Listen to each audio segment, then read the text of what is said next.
తెలంగాణ రాష్ట్ర ప్రభుత్వం ఎంతో ప్రతిష్టాత్మకంగా నిర్వహిస్తున్నటువంటి గ్లోబల్ సమ్మిట్కి ఇందిరమ్మ చీరలో వచ్చిన మంత్రి గారు వచ్చారు. ప్రస్తుతం మంత్రి గారు చెప్పండి, ఎట్లా ఈరోజు రెండో రోజు ఎట్లా అనిపిస్తుంది? ఈరోజు మొత్తం అన్ని డిస్కషన్స్ ఉంటాయి, డిపార్ట్మెంట్ డిస్కషన్స్. ఇందులో చాలా వరకు ఫైనలైజ్ అవుతాయి. ఎందుకంటే బయట నుంచి వచ్చిన వాళ్ళందరూ కూడా ఒక్కొక్క డిపార్ట్మెంట్లోకి వెళ్ళి అక్కడ మా యొక్క ఆలోచనలు ఏంటి, వాళ్ళ ఆలోచనలు ఏంటి డిస్కస్ చేసుకున్నప్పుడు ఒక మీ అంటే అండర్స్టాండింగ్కి వస్తారు. వచ్చినప్పుడు వాళ్ళు దేని మీద పెట్టుబడి పెట్టాలి అనేది ఒక నిర్ణయించుకునేటువంటి అవకాశం ఉంటుంది.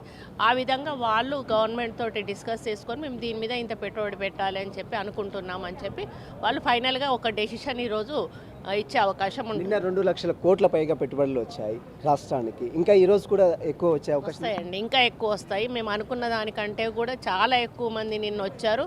నిన్ననే మేము అనుకున్న ఎక్స్పెక్టేషన్ కంటే కూడా చాలా పెద్ద ఎత్తున మరి పెట్టుబడులు రాబోతున్నాయని చెప్పేసి ఇది గ్రాండ్ సక్సెస్ అని చెప్పుకోవాలి. తెలంగాణ రాష్ట్ర ముఖ్యమంత్రి గారు చేపట్టిన ఈ కార్యక్రమం ఎంతో లక్షల మంది యువకుల జీవితాల్లో వెలుగును నింపబోతుందని ఖచ్చితంగా చెప్పగలను. మీ శాఖకు సంబంధించినటువంటి సమీక్ష ఈరోజు ఉండబోతుందా?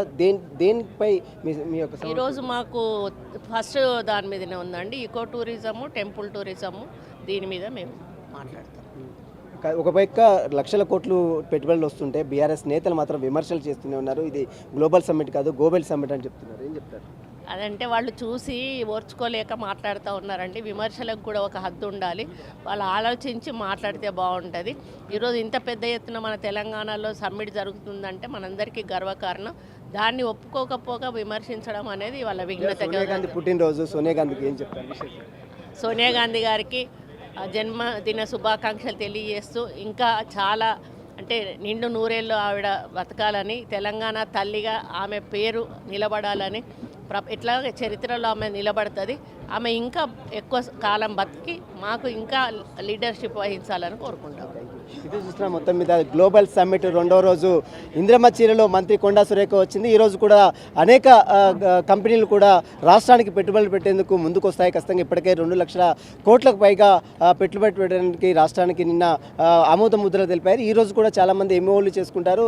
ఇక ఈరోజు మంత్రి కొండా సురేఖకు సంబంధించినటువంటి ఎకో టూరిజం, అదేవిధంగా టెంపుల్ డెవలప్మెంట్ సంబంధించినటువంటి దానిపై కూడా ఈరోజు సెషన్ ఉంది. ఆ సెషన్లో మొదటి సెషన్లో తాము పార్టిసిపేట్ చేస్తామంటూ కూడా మంత్రి కొండా సురేఖ చెప్తుంది. మరోవైపు అటు సోనియా గాంధీ, కాంగ్రెస్ అధినేత సోనియా గాంధీ కూడా పార్టీ తరఫున, మరోవైపు తన తరఫున కూడా జన్మదిన శుభాకాంక్షలు తెలుపుతుంది మంత్రి కొండా సురేఖ. Vote studio.